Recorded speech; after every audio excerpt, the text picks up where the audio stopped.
Les élèves à la maison, les profs dans la rue, ça résume la journée dans l'éducation nationale. Tout d'abord, on part à Marseille rejoindre Stéphane Burgat. Bonjour Stéphane.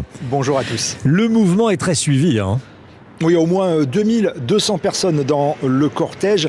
Halte au délire protocolaire, peut-on lire par exemple sur certaines pancartes.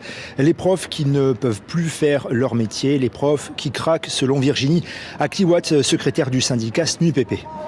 Si on est sur une mobilisation historique à 75% de grévistes et une école sur deux fermée, c'est pas pour rien. C'est pour montrer que l'école craque complètement. En fait, on fait pas notre métier depuis janvier. Depuis janvier, on n'est plus enseignant, on est vérificateur d'attestation. Merci Monsieur Castex et Monsieur Blanquer qui se contentent finalement de l'affichage des écoles ouvertes. On ne peut pas fonctionner comme ça. L'école n'est pas de la garderie.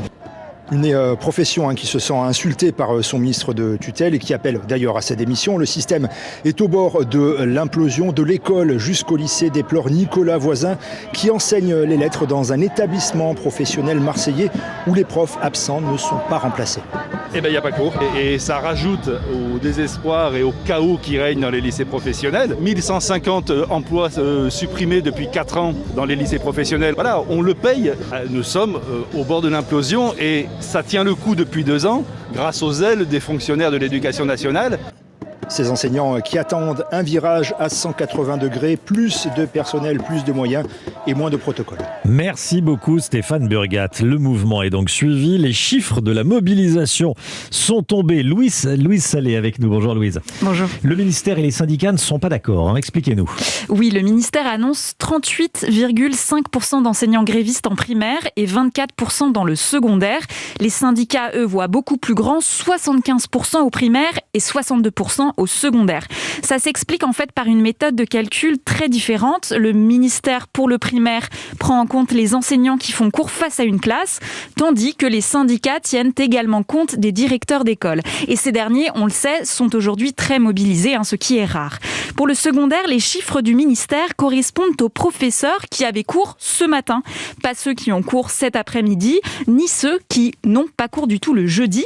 Au collège et au lycée, ils ne sont en effet pas tenus de déclarer officiellement à l'avance qu'ils font grève.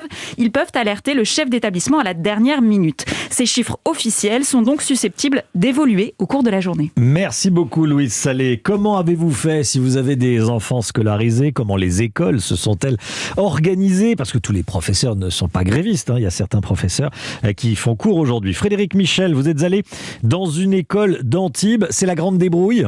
Effectivement, Romain, et pour certains parents, il a fallu jongler entre les établissements totalement fermés et ceux qui accueillaient ce matin les enfants, comme ici à l'école primaire Jacques Prévert. La maternelle est fermée, le primaire est ouvert. À Antibes, les parents ont pu s'organiser en consultant le site de la mairie. On savait que tout était dispo. Ça m'arrange parce que je préfère être au calme, mais après je pouvais la garder. Et ce père de famille est partagé sur l'utilité de la grève. Oui, peut-être pour les effectifs, moins pour les protocoles. C'est plus facile du fait qu'il n'y a plus de tests PCR.